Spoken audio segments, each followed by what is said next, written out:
Cutulacutun, pa' pequeño Millaguay. Cutulacutun, vamos todos a celebrar. La cutun, pa' Millaguay.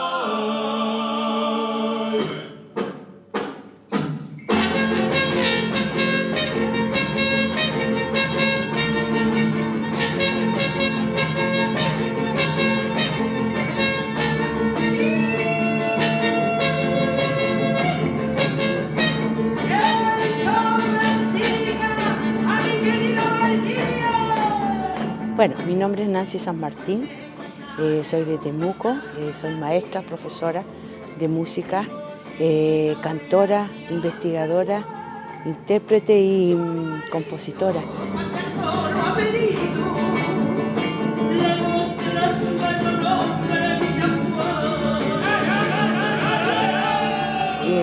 Provengo de una familia de imperialitos, de una comunidad que queda entre Carahue y Imperial, en un valle maravilloso. Provengo de familias urcantufes, de cantores.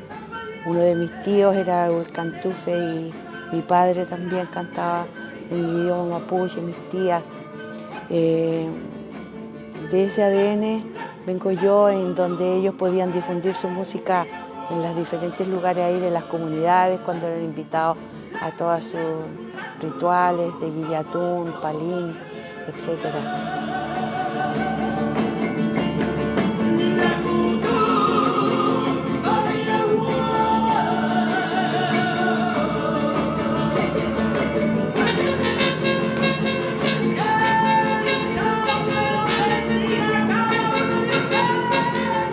Sí, es hermoso porque mi pueblo mapuche reconoce mi labor también.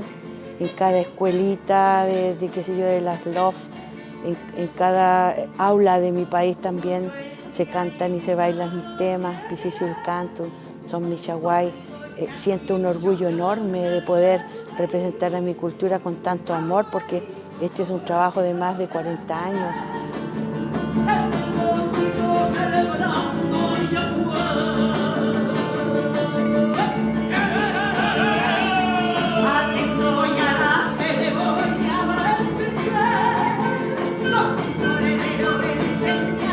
Hoy día vamos a conocer historia.